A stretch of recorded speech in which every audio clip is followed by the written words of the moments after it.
Welcome back to Sunday night on the PPR channel. It is time for Immortal Shadows. I'm your host, the Paranormal Pastor Ezekiel Kincaid, and I will be by myself tonight. Bethany will not be joining me. She's been out of the town most of the day, so she is resting tonight. But we are going to continue our study back in the book of Revelation, and we'll be picking up Revelation 17 tonight. But before we get started, we'll wait for a few people to hop on, have some special announcements about upcoming things for the channel and also for me. So I'm going to share those with you at the beginning and then also at the end before we finish up tonight. Hopefully we'll be back on track with giving you some more spooky season stuff for Southern Discomfort. But tonight we are going to be focusing on our series in the book of Revelation. And we're getting very close to finishing things up. I'm not sure if we will get through all of Revelation 17 tonight. We're going to try, but it coincides. Revelation 17 and 18 kind of go together because they deal with the same vision, same subject matter. So if we don't get through it all tonight, we'll just pick back up next time and continue through the rest of 17 and into Revelation 18. But we're getting towards the end of the book, and John's visions are intensifying. And tonight we have this imagery of the woman riding the beast, which has come to be known as the whore of Babylon. And so Revelation 17 deal with this image of the woman riding the beast, and then Revelation 18 deals with this fall of Babylon. Then in chapter 19 we have this imagery of Jesus upon a white horse with the armies of heaven. Chapter 20 we get into what has been called the millennium and the binding of Satan. And then chapter 21 and 22, we get into the great judgment, and then we get into the New Jerusalem. And some of this imagery tonight is going to be talked about a little bit as a precursor as to what is to come, because some of the imagery plays off of each other and kind of coincides with each other, just like a lot of John's stuff does in the book of Revelation. As you've seen, he revisits these themes over and over again, and he's going to be revisiting the theme of Babylon tonight. And as we have talked about in past videos with looking at the book of Revelation, Babylon is an imagery for Rome in John's day. And it's going to become very clear that Babylon is an imagery of the Roman Empire as we get into and look at the text tonight. So that is what we're going to be doing. But I did want to share a couple of announcements with everybody. Wanted to remind those of you who keep up with the Southern Discomfort writing that I do, the issues that are released every month. I wanted to make you aware that October's issue is now out on Godless. This is Southern Discomfort Tricks and Treat triple issue. There are 3 stories in this particular issue, and 2 of those stories by me have to do with my Tetramet Theodosia universe. I know a lot of people who watch, y'all have read some of the Southern Discomfort, you've Tetramet issues, you've read the Dreadful Death series, you've read Tetramet tapes, and got a lot of fans of that particular series. So this particular Southern Discomfort issue gives you 2 more Tetramet stories, and Tetramet AD is a post-apocalyptic tale that really adds some more depth and layers to the whole Tetramet mythology. The second story, Cyrus, is one that kind of plays off of the Tetramet tapes, the novel that I'd written, and it it kind of lets you see where that particular storyline is going to be headed in the future. So just so you know, the Tetramet universe has kind of multiple layers, multiple things going on in the universe with different storylines that overlap at times. And then the third story in this by Rebecca Evanesky is a awesome slasher tale called the U of M Slasher. It's basically like watching an 80s slasher. It's like watching, Sorority House Massacre, Slumber Party Massacre. It's got that feel to it, but a little more, a little updated. So Rebecca does a great job in creating the atmosphere of that. So you can get this on Godless. It is 3 full-length, actually longer stories for $1.50. So this is a deal because usually what we have to do with one story is 99 cents. So you're getting 3 stories for $1.50 in this particular issue. So you can get on Godless and check that out right now. It will be available. Hey, PW, welcome to the chat. The other thing I wanted to share with everybody, and I'm gonna put this link in the chat. So I've mentioned a little bit, hinted at it before, and I have talked with Dustin about it too. What we're doing is I'm gonna kind of go back and just compile and do everything on this channel under Southern Discomfort. So we'll be going back. I'll be going back to just one show. Now, Southern Discomfort is going to focus on what it is always focused on, paranormal stuff, doing investigation, things of that nature. However, I have started up a new channel. I'm trying to get a teaching ministry up and off the ground. So I've started a new channel called At the Feet of the Rabbi. And so those of you who enjoy the teaching aspect of what I do, it's going to start being over on that channel. I posted it there in the chat right now. If you want to go follow it, I'll be talking about it still in the weeks to come. I'm trying to prepare content for this, get this all up and running. So I'm still going to be here on the PPR channel. We're still going to do Immortal Shadows right now and Southern Discomfort. We're not going to be combining stuff till a little bit later, but you won't see me as often.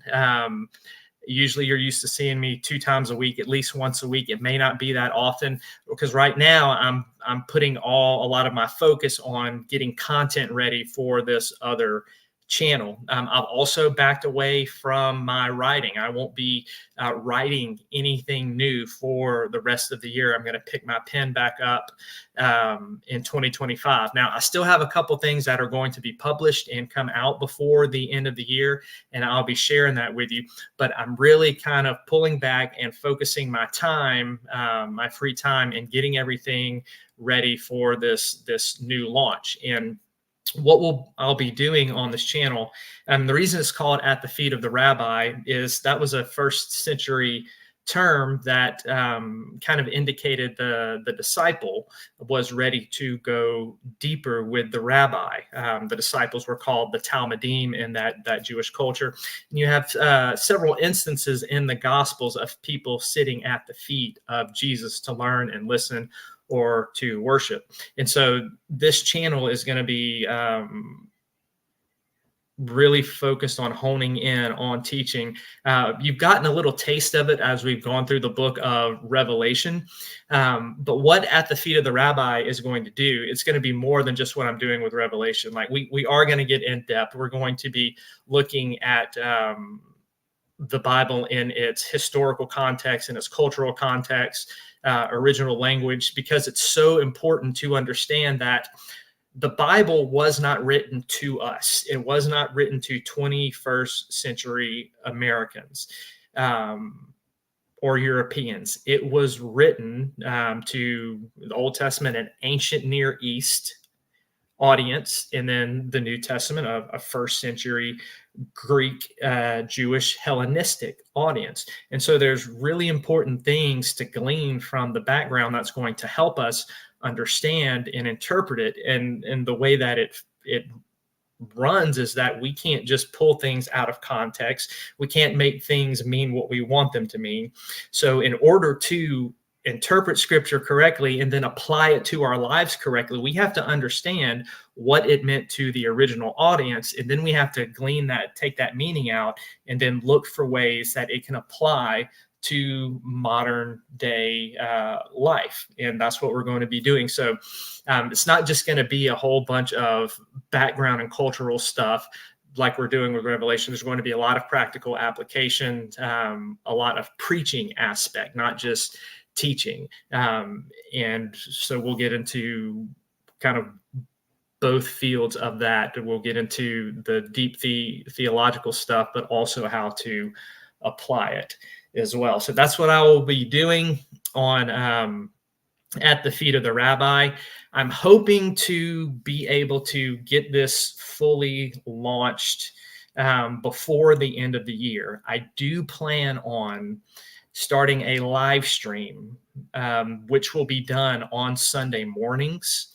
And Emma is going to be playing music. So it'll be very similar to what we do at Immortal Shadows, except it will be more preaching in the sense that it will have a lot more practical application. I will be teaching through the book of Galatians, one of Paul's first letters on that channel. And for all of the background stuff, I will be posting pre-recorded videos for people to watch. That way I can have all of that out of the way and not have to hit on it so much in the preaching time.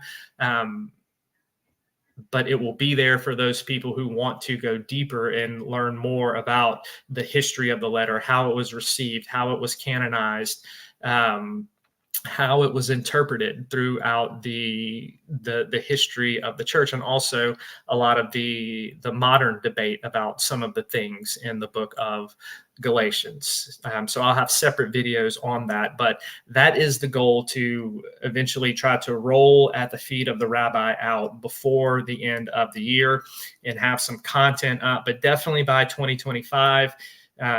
Hopefully I'll be in my groove. It'll be up and rolling, running smoothly. Also, hopefully I'll be able to get back with my writing. Such is the case if you're a person like me and you have a ton of different interests and a ton of different things that you like to do. Unfortunately, I don't have time to do everything that I like to do. And sometimes I try to take on too much. But I love doing this show. I love writing. I'm loving wanting to get this started.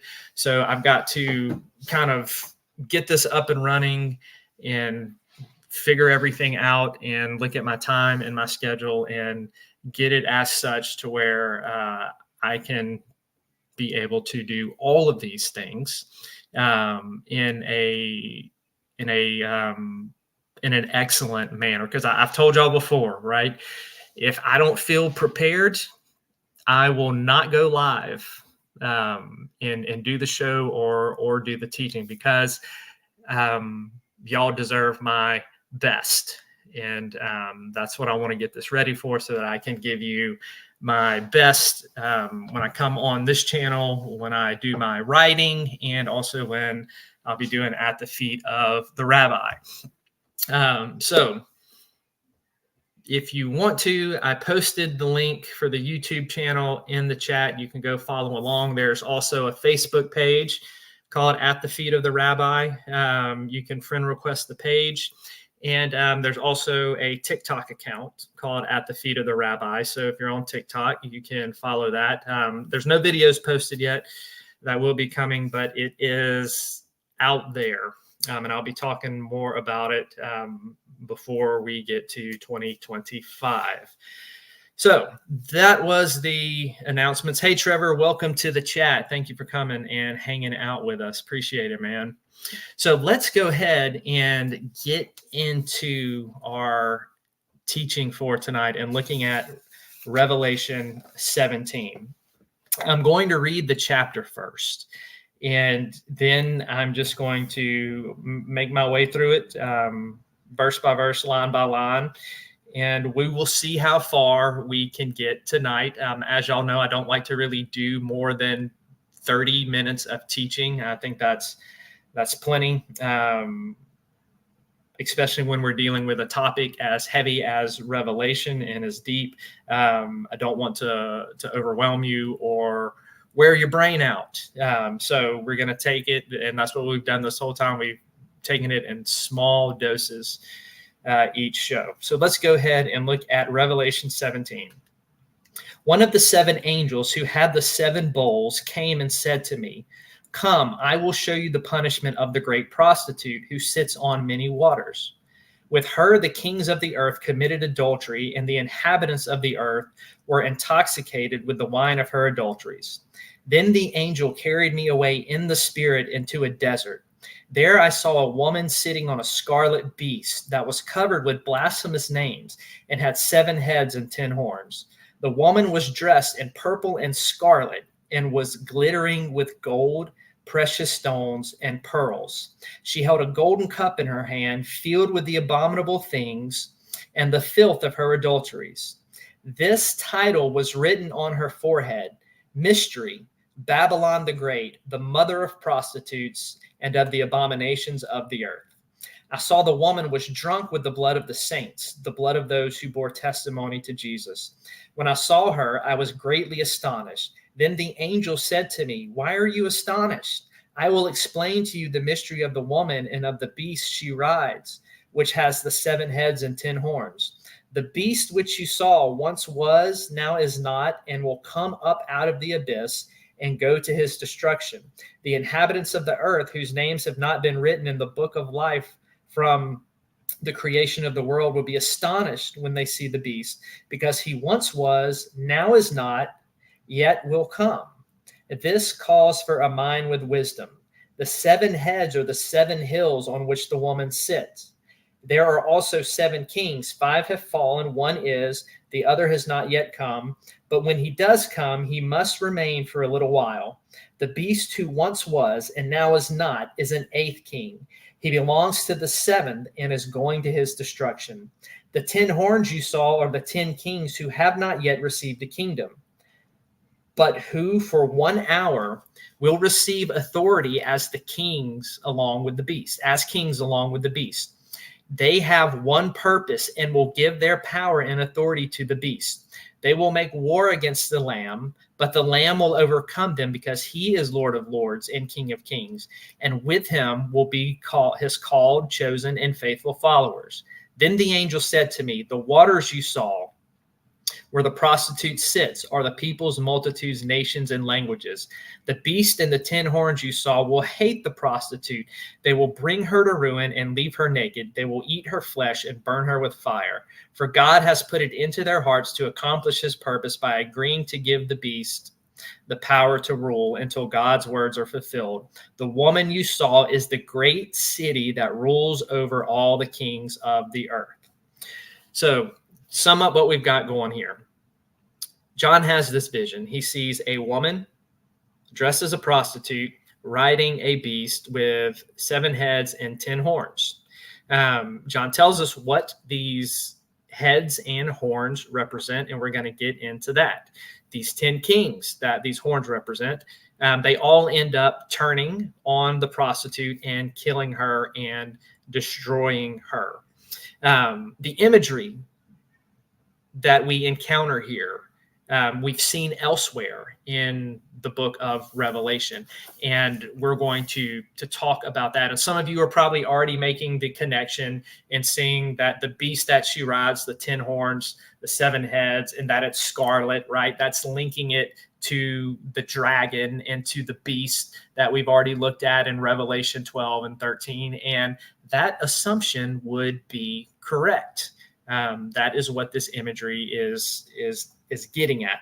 But let's go ahead and let's look at this prostitute that John sees. And the language says that he is astonished. He is marveling. He is just in awe, but not in a good way. The Greek word here can have a variety of nuances, and can mean to stand in awe in a good way. But given the context here, John is really astounded, but not in a very good way. So this angel comes to John, and is going to show him the judgment of this prostitute. And he carries John away in the spirit. And this angel shows John the prostitute. This angel is also, when we look further into the book of Revelation, we're going to see that John is carried away in the spirit, and he is going to see the new Jerusalem as a bride adorned coming out of heaven. We've talked about it in the past shows. Anytime this phrase "in the spirit," this was something that was drawn from the prophets and from the Second Temple Judaism, just as a way to indicate a very important type of vision. So John sees this prostitute. Now, y'all know, if you've watched the Southern Discomfort shows, all right, you know that I like my horror movies, my vampire movies, redneck trailer trash. And I'm making a point with this. So the prostitute that John sees in this imagery, okay, she is not some $5 hooker. She's not some trailer trash whore prostitute. All of this purple and this gold and pearls, like, this is high class. This is the imagery here of this almost a queen of prostitutes, this very high class looking prostitute that John is seeing.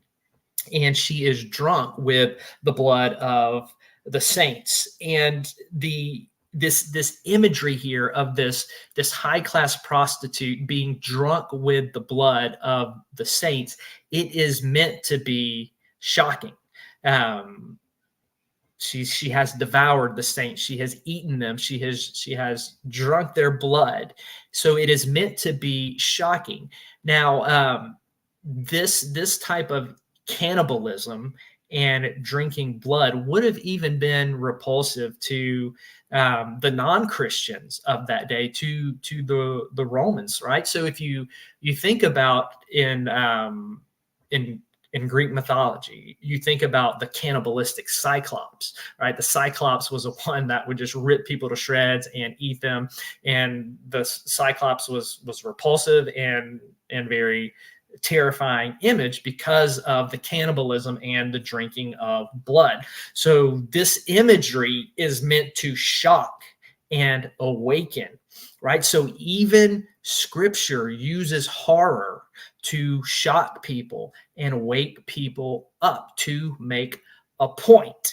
So that's why I don't give two rips about who comes after me with my writing at times for using shocking imagery to make a point, because the Scripture uses the same thing. And so here we have a very violent, very shocking imagery of this prostitute drinking blood, and John is just horrified.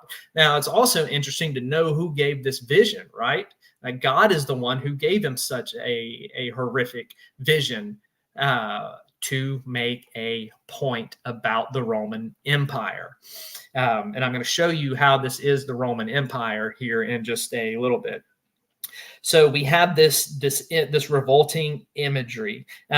You've got the prostitute there. You've got the heads, the horns, the blasphemous name, all of this linking the beast that she is riding in chapter 17 right now, linking it back to the beast of chapter 13 and the dragon of chapter 12, which gave the beast its authority. So John is kind of taking all of this imagery, and he's using it again to drive home some more points about the Roman Empire of his day. We've talked about it before in chapter 12, about the importance of the imagery of a woman and why we had the woman representing the people of God in chapter 12. Here we have a woman again, and then we're going to have some woman imagery in the end of the book of Revelation. But just to recap what this woman imagery hits at, there's several things. Hey, Kenneth, welcome to the chat. Thank you for coming to join us tonight. So just to recapitulate what the woman symbolism means, right? Israel in the Old Testament is depicted as a woman.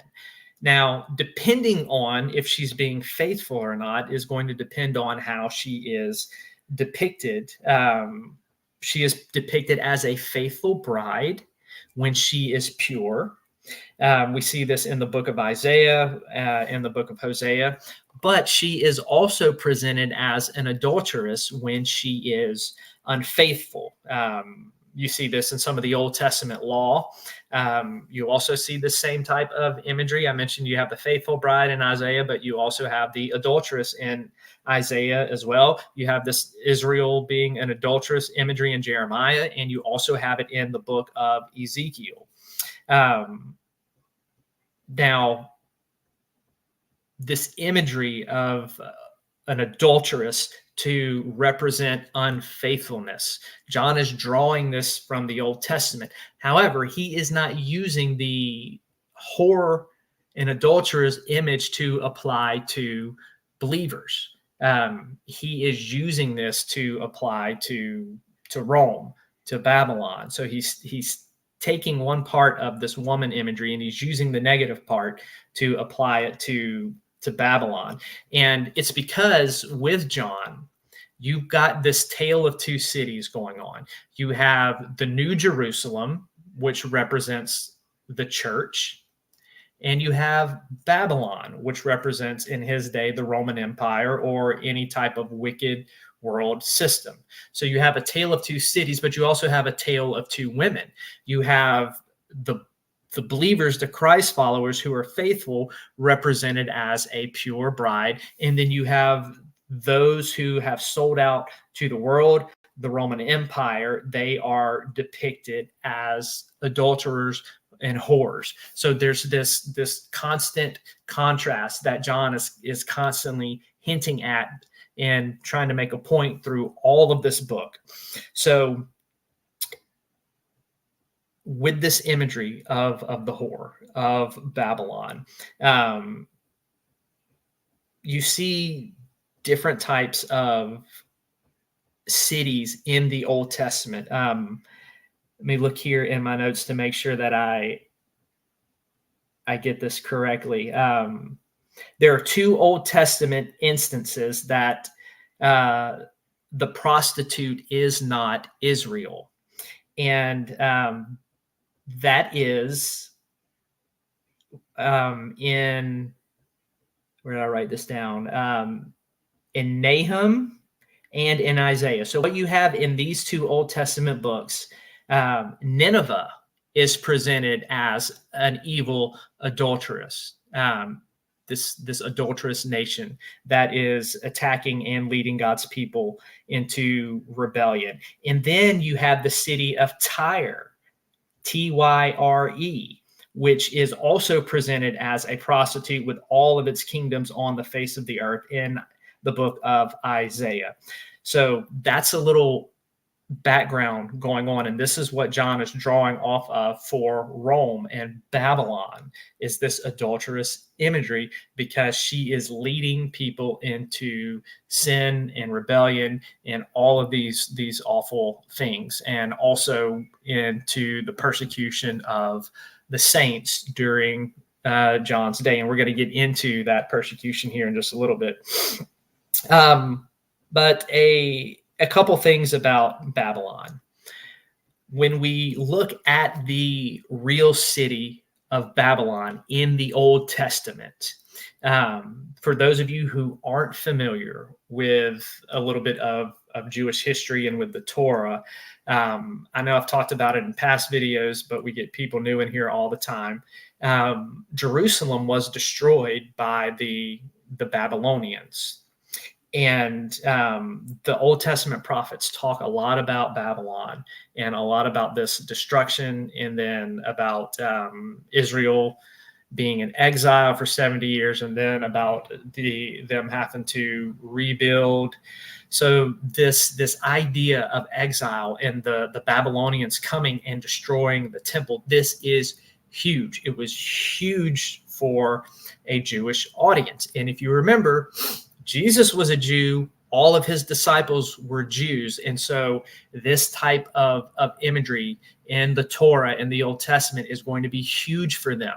And it's going to permeate all of their teachings about Christ and about the church and about what for them was going to be the fall of the Roman Empire. So Babylon sat as this queen, according to Isaiah. And Babylon, the city, was also near many waters, and it was prosperous. And John kind of uses that symbolism and applies it to Rome, because Rome itself was on the Tiber. It had many waters, and also waters representing many peoples, many nations. We've talked about the idea of water in the book of Revelation, and in these type of apocalyptic books, many waters a lot of times represents nations and peoples. And so that's what's going on here. The other thing to take into account too is when we look at Roman history. So if you were to Google some of the coins from the days of Emperor Domitian, and remember, this is when the book of Revelation was written, was under the reign of Domitian. In some of the earlier videos and introductions, I made arguments as to why I thought that was the correct dating of the book, and you can go back to look at those. But there's this one particular coin, a bronze coin that has the goddess of Roma, and Rome being presented as a goddess. And that was kind of the intermingling with the Roman Empire. So you didn't just worship the Caesar as king, but you were also called to worship the Roman goddess Roma. And so they were intricately tied together, which is another reason why scholars believe that Rome, the new Babylon, is presented as a woman here. So this is something that both the Jewish believers would have immediately understood. Oh my gosh, this is the unfaithful prostitute, right? This is Nineveh, this is Babylon. But also the Roman Christians would have understood, seeing this woman, Roma, the goddess, they would have understood it as being code for the Roman Empire as well. The other thing about this this idea here of and it's clear, and those of you who know your history, I don't have to hit on this too much, but the whole idea of the seven hills and Rome sitting on the seven hills, right? That's all well documented throughout history, and John plays off of that imagery here. So he's not trying to be secretive. Like, it's very clear that he is talking about Rome, and he is comparing the Roman Empire to this great prostitute. He's not trying to hide that at all. And it's very clear throughout church history that Rome was indeed called Babylon at times by the early Christians. So Rome is in view here. Now, does this wear out the imagery? Like, does it just end with Rome?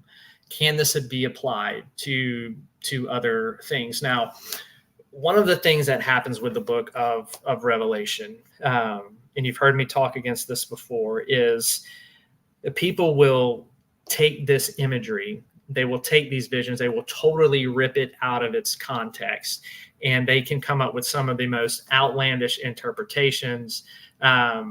You see it all over the internet, especially on TikTok. You see Revelation being bastardized across all forms of social media, and taking how, the woman represents the United Nations, the UN, and all of this stuff, and how you always have a group. Every presidential election, or every time something happens overseas, or any type of world conflict, they're immediately jumping to some sort of scripture, pulling it out of context, and saying, hey, look, the Bible talks about this. This is the end. The end is here. After this event, then the end is going to happen. And as soon as you hear somebody say that, you can almost guarantee that it's not going to be the end. Now, we've talked about this before. The imagery here, though it applies specifically to Rome, the application here is what we can apply to any type of government, any type of world system that exploits, any type of world system that persecutes, any type of world system that openly leads people into violence or immorality or to oppression. So the application, the meaning can be applied, right? And that's why I've talked about too, about how the beast, the false prophet, all of this can be applied to represent any type of world system. I'd say that is the nature, the spirit of the application. But what was the meaning? What was the primary meaning is this was talking about Rome. The beast was Rome. The false prophet was Rome. The whore of Babylon is Rome. It had a first century fulfillment. And that's how the audience would have understood it. So this woman here rides the scarlet beast with 7 heads and 10 horns, identifying with the beast. Her clothing, right, represents the high class prostitute. She's got on this purple robe, indicating her wealth. Purple dye was extremely expensive in the Roman Empire in that day, and so the garments are especially associated with economic prosperity, which Rome was very economically prosperous. But as we will see later on in that chapter, as everybody turns on her, that no amount of wealth, no amount of covering herself with this wealth and these fine robe can stop what is going to happen, can stop the downfall of Rome and the empire here that has been set up to persecute God's people. Another interesting thing here, with the woman riding the beast and having the connection to the dragon and to the beast of Revelation 13, like John, basically what he is saying, it is a harsh rebuke against the Roman Empire of that day. He is saying that Rome is basically Satan incarnate here with this imagery. Now, once we get into this idea of the horns and the 7 heads, we're going to save that for next time. But I'm just going to kind of give you a little precursor to kind of build up to that. We've talked a lot about the book of Daniel, and especially Daniel chapter 7, where you have these empires, you have this beast, you have horns talked about. John is using these 7 heads and 10 horns. He's going back to this Daniel imagery, and he's going to talk about the 7 heads and the horns as being rulers of Rome and of being kingdoms. Now, I warn you, you have to be careful about what you read on this subject, because like I said, you can pull up all kinds of stuff on Revelation 17 about who are the horns, who are the seven rulers that John is talking about here, who are the 10 kings. And you're going to find all of these Bible prophecy charts, and you're going to find people talking about how, Russia and Iran and this and that, and they're going to tell you how, Russia's going to do this, Iran's going to do this, and then they're going to come, and then there's going to be this 7-year tribute, there's going to be a rapture, then the 7-year tribulation, and then you're going to have the Antichrist do this, and then this nation are going to come and do this. No, they're not. No, they're not. That's not what this is talking about. First of all, let's talk about the imagery here. Remember, John uses sevens. He uses sevens in metaphorical ways to make points. He's not using this 7 literal kings here as 7 literal kings. Now, it does play into the emperors of the Roman Empire. We're going to talk about that. The same thing with these 10 horns in this kingdom. 10 is a nice representative round number. We're going to talk about that next time we hit on this. It is these numbers in the book of Revelation. It is apocalyptic literature. They are not meant to be pressed literally. When we get to looking at the one, when he's talking about this head, and he's talking about this 8th emperor, who is also the 7th, this one who was and is to come, whose wound was, it died, its wound was healed, and it was resurrected. We talked about that in this chapter 13 with the beast. We talked about the Nero myth and how there was this belief among the Romans and the Christians that Nero was going to rise again. The Roman Empire was going to fall at Nero's hands because he was going to come back and he was going to lead the Parthians to destroy Rome. We're going to look at that next week and talk about how all of that fits in to this imagery here.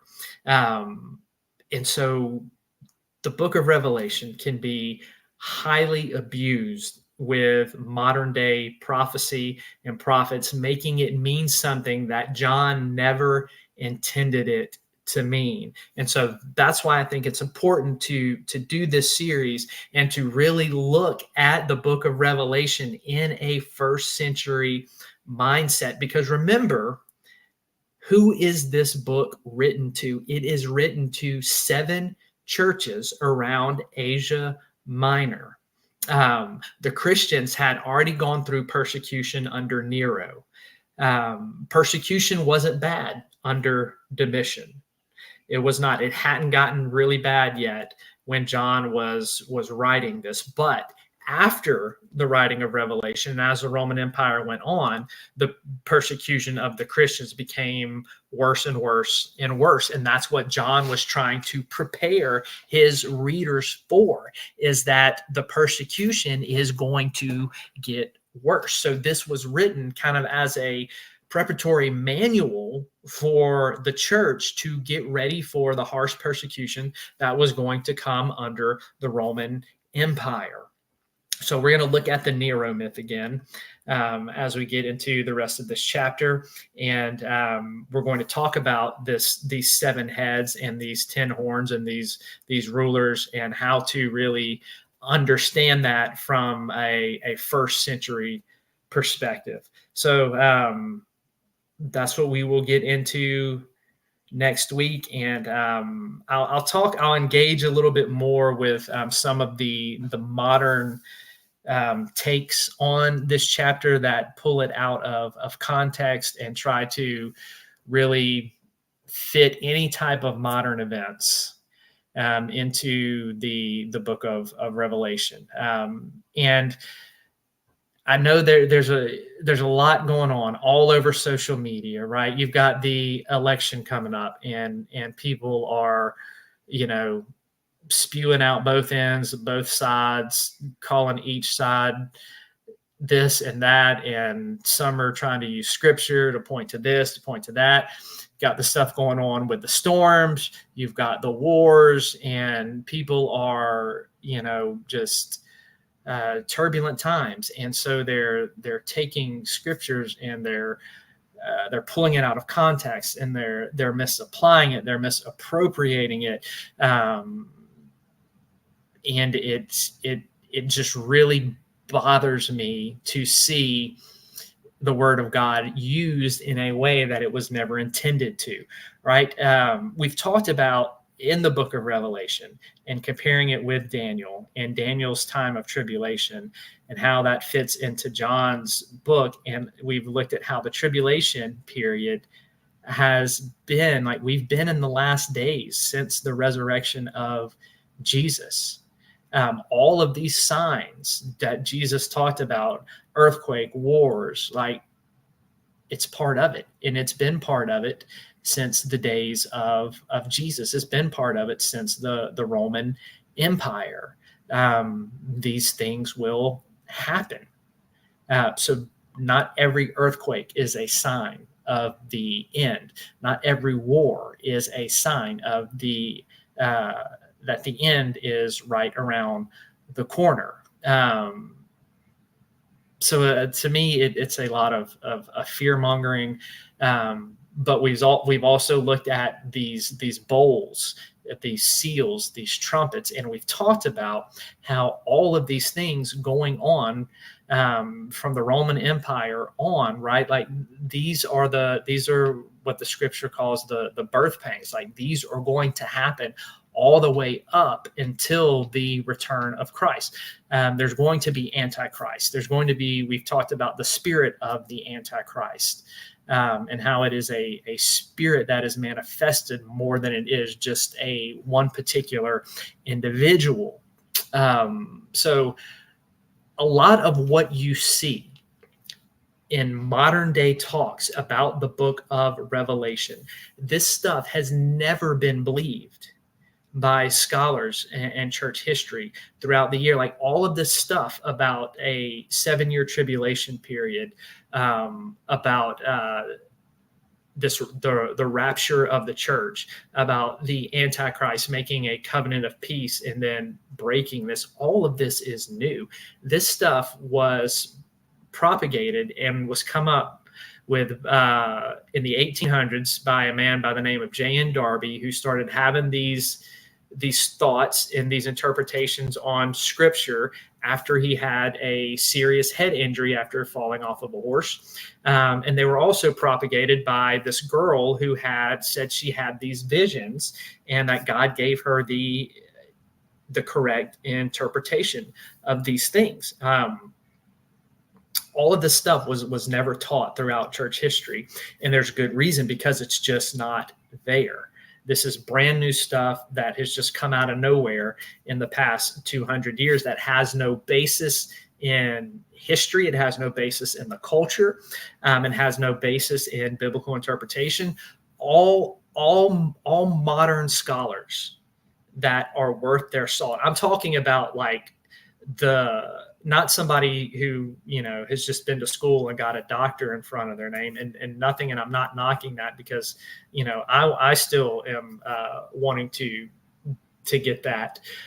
But the people who do the historical research, the people who write the commentaries, the people who, like, this is their livelihood and their calling, like, these scholars, none of them hold to that view, and for good reason, as we have seen. If we're going to follow the correct line of biblical interpretation, then we have to consider the context. We have to consider the first century and who it was written to.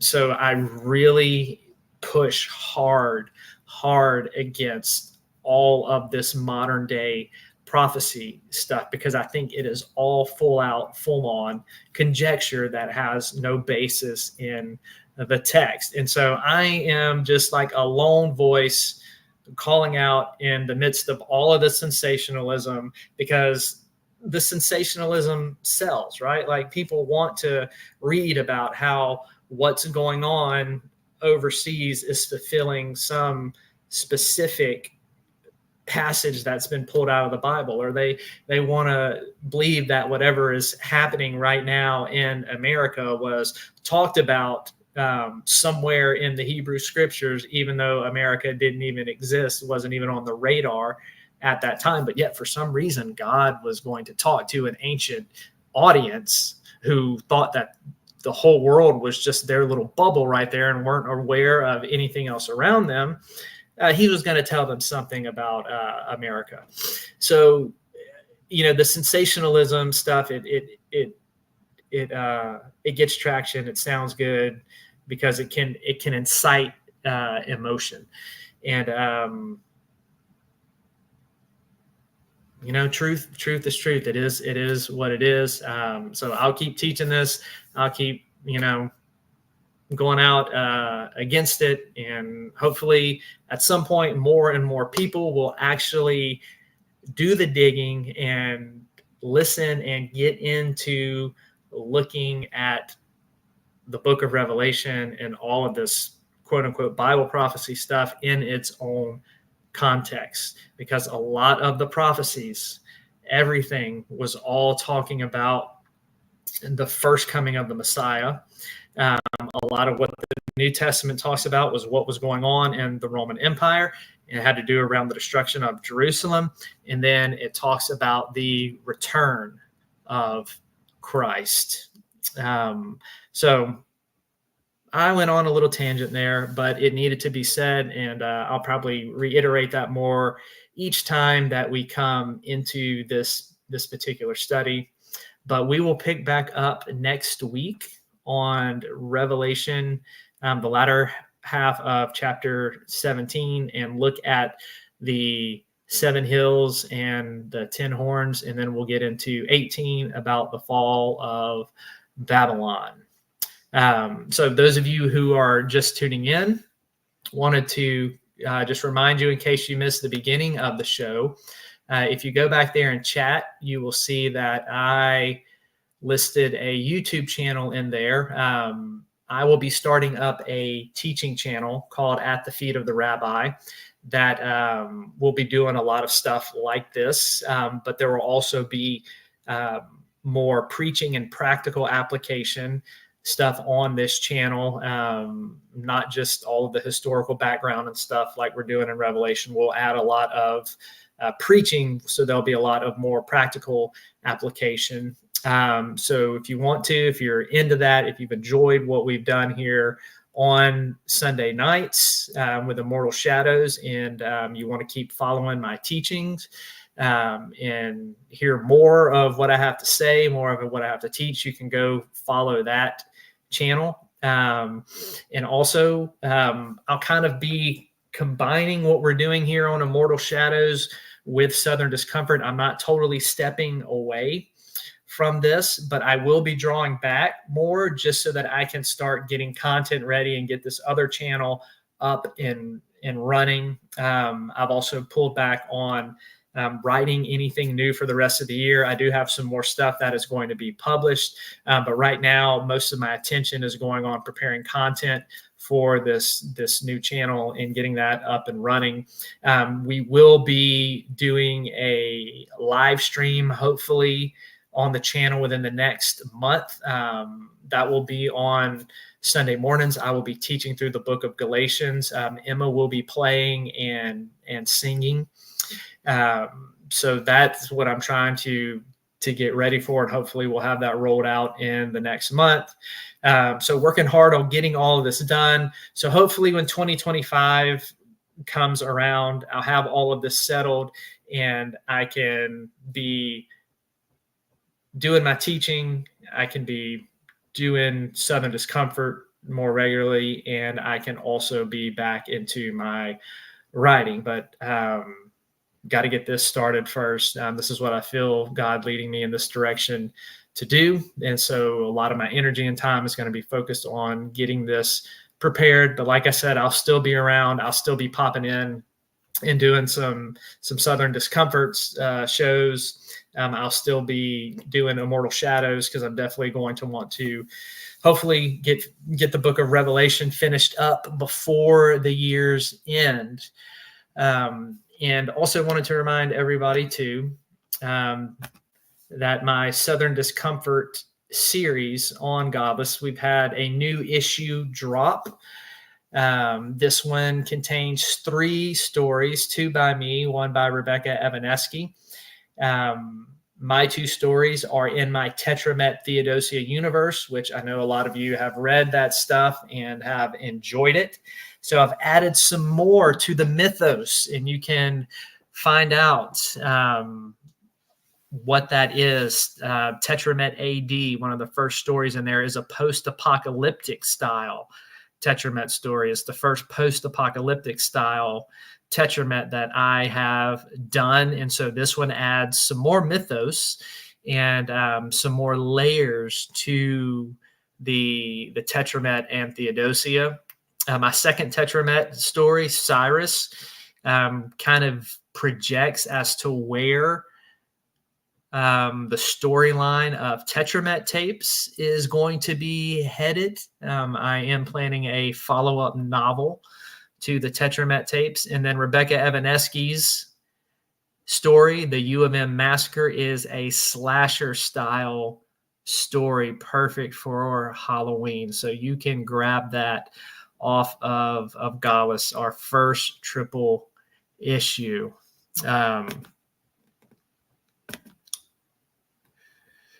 Oh, thank you, PW. Yeah, Lisa Vasquez did the cover. Y'all know Lisa. She's been on the show several times. She does a lot of my Southern Discomfort stuff. So she's the one who did that.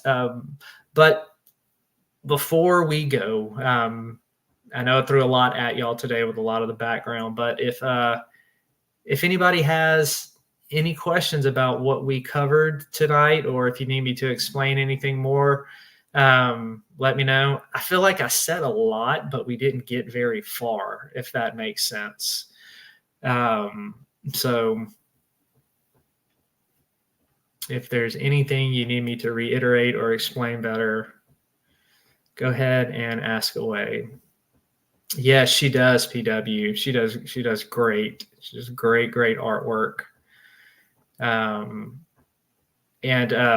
What we're doing at the end of the year is we will be compiling all of the Southern Discomfort stories into one book. So that will be released towards the end of the year. So you can get all the Southern Discomfort stories in one place. So that's all of them that I've ever written. So this is going to be a big volume. You'll be able to get it in ebook at first, and then eventually in paperback. And that's going to be published through Godless. So that is upcoming. That'll be one of the last things I have come out for 2024. But like I said, in the meantime, I am going to be working on content for the new channel. I'll still be around here. I'm not leaving y'all. Got some cool stuff. Oh, hey, Lisa, I see you in Facebook over there. No, Lisa, I did not call you the whore of Babylon. Very funny. I see your comment. No, I lost my train of thought. Thank you, Lisa, for that. No, so 2025, I've got some cool stuff planned for the Southern Discomfort show. We're going to get back into, y'all remember how we did some of the stuff on like the Necronomicon, and we did all this stuff on like hauntings and haunted places and stuff. I got some more cool things like that in store for 2025. So I'm excited to be rolling that out for y'all as well. I've got some haunted locations that I want to talk about as well that I've been looking up and researching and stuff like that. So we'll be, I'll still be around doing that type of stuff in the future. So I just want everybody to understand that, like, just because I'm launching this new channel and this new teaching ministry does not mean I'm leaving. I'm not leaving Southern Discomfort. I'm not leaving PPR. All right. I am just pulling back a little bit so that I can get this other thing up and running. And once I do, we'll be back in business as usual. Yes, Lisa, I know Houston does have a lot. I have been wanting to get out that way. I had hoped I would be able to do it this year in 2024, but that has not happened yet. It just has not worked out for me to get away and do it. But hopefully that will change.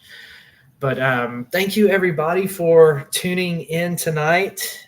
We will pick back up next time. If you haven't subscribed to the new channel and you are interested in what I talked about and what we're going to do with the teaching and preaching aspect, it's there in the chat. Let's see if I'm going to post it again. Yeah.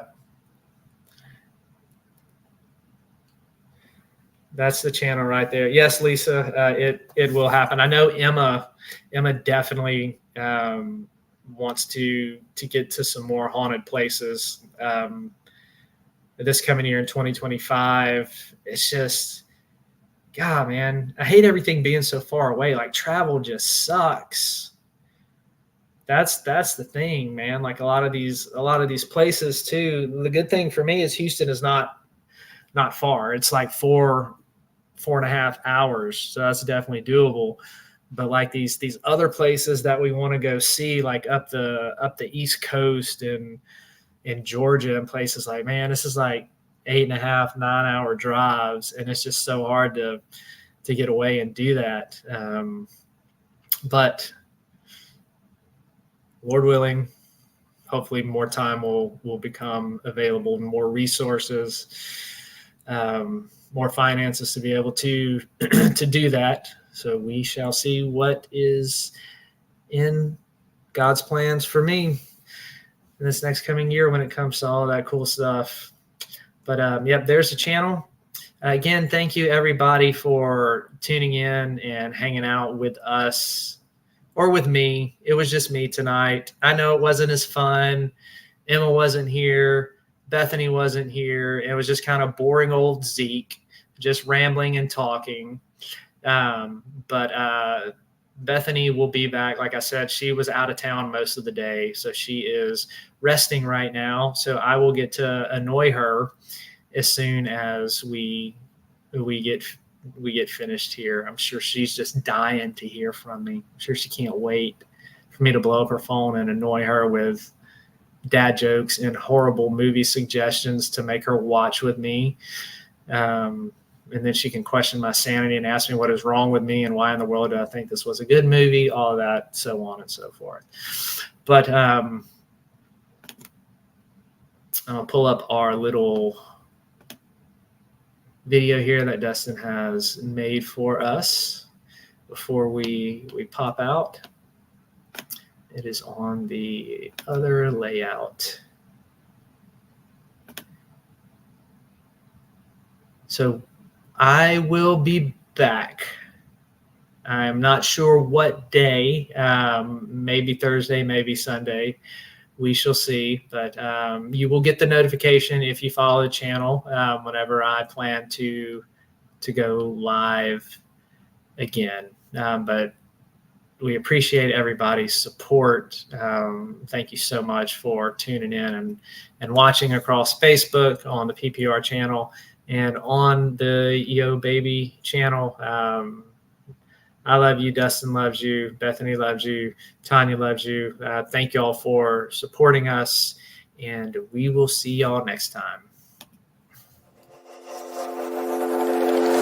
Is this what giving up feels like? I don't know.